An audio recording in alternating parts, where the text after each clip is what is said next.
Episode 2, The Insult That Changed Chanakya's Life. To understand this story properly, we need to understand the world that Chanakya was living in.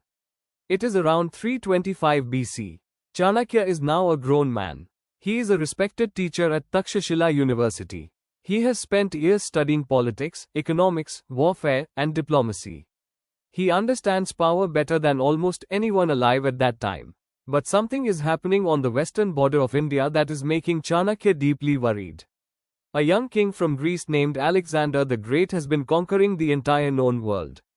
He has already defeated Persia, Egypt, and Central Asia. And now his army is standing right at the border of India, ready to march in. Chanakya can see clearly what most kings of India cannot. He understands that the only way to stop Alexander and protect India is if all the small kingdoms of India unite under one powerful empire. A divided India will fall. A united India will stand. There is only one kingdom powerful enough to lead this unity. That kingdom is the Nanda Empire, ruled from the great city of Pataliputra, which is modern-day Patna in Bihar.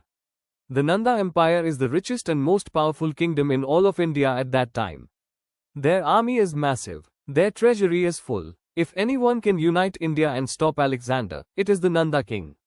And so Chanakya made a decision. He would travel to Pataliputra and offer his services to the Nanda king. He would become the advisor who would help the Nanda Empire unite all of India.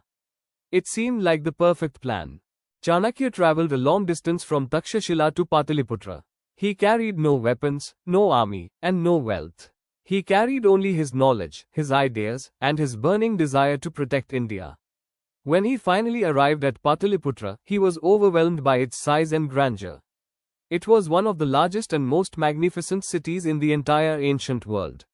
Wide roads, massive walls, busy markets, and a royal palace that seemed to touch the sky. Chanakya had one goal. He needed to get inside that palace and speak to the king. He used his reputation as a scholar and teacher from Takshashila to gain entry into the royal court. And after waiting and requesting, he finally got what he wanted. He was given permission to appear before King Dhananand, the ruler of the most powerful empire in India.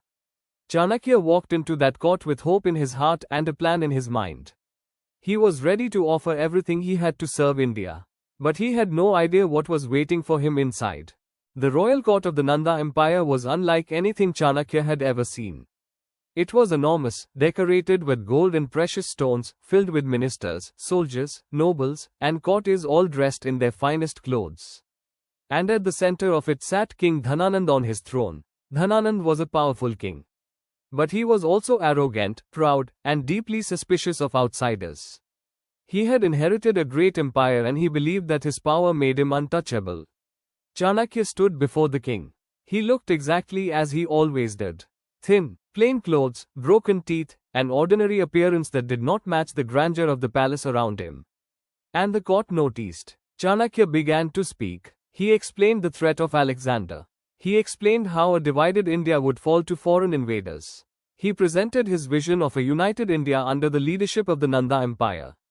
He spoke with clarity, intelligence, and deep passion for his motherland. For a moment, the court was silent. His words were powerful and hard to argue with. But then King Dhananand looked at this thin, plainly dressed Brahmin standing before him and did something that would change the course of history forever. He laughed. Dhananand looked at Chanakya with contempt and began to mock him openly in front of the entire court. He pointed at his appearance and his broken teeth and said something that cut deeper than any sword.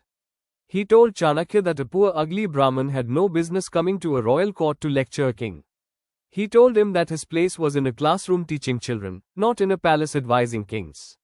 He told him to go back to where he came from. The entire court erupted in laughter. Ministers laughed. Nobles laughed. Soldiers laughed. Chanakya stood there in the middle of that enormous court, surrounded by the laughter and mockery of hundreds of powerful people, being humiliated in the worst way possible. Not because his ideas were wrong. Not because his warnings were false. But simply because of how he looked. And then the guards were called. And Chanakya was physically dragged out of the royal court and thrown out of the palace. The greatest mind in ancient India had been thrown out like a beggar from the streets. What happened next is one of the most powerful moments in all of ancient Indian history. Chanakya picked himself up from the ground. Outside the palace gates, And something changed inside him. The humiliation did not crush him. It did not make him feel small. It did not make him feel worthless. Instead, it turned into something far more powerful. It became anger, a deep and burning anger. And from that anger came a promise.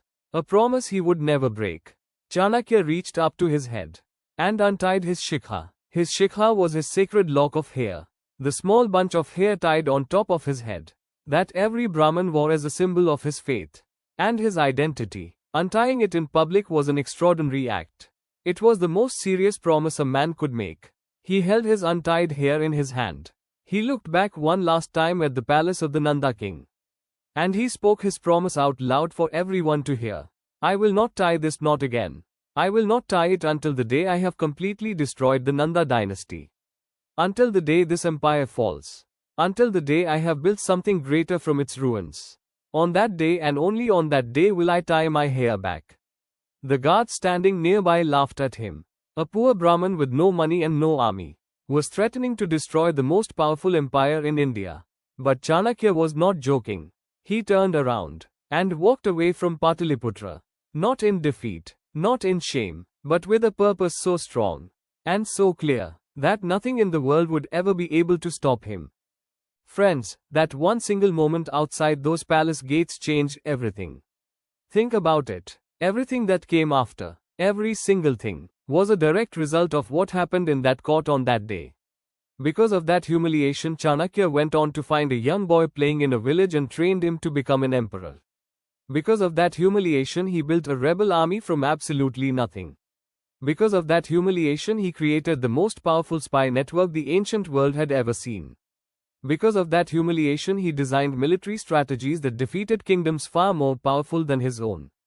And eventually, because of that humiliation, he returned to Pataliputra. Not as a humble visitor asking for entry, but as the man who had come to bring the whole thing down. All of it started here. In this moment. With this humiliation. Because sometimes, friends, the worst thing that happens to you is actually the very beginning of the greatest thing you will ever do. Friends, before we close today's episode, let us take the one powerful life message from this story. The message is this: your greatest motivation in life may come from your deepest pain. Chanakya was not sitting in Takshashila making comfortable plans for a comfortable life. He was pushed. He was humiliated. He was thrown to the ground in front of hundreds of people. And that moment of pain became the fuel for everything he achieved afterwards. In your own life, there will be moments when people laugh at you. There will be moments when you are rejected, ignored, or looked down upon simply because of where you come from or how you look or what you have. In those moments, you have two choices. You can let that pain make you smaller, or you can let it make you unstoppable. Chanakya chose to be unstoppable.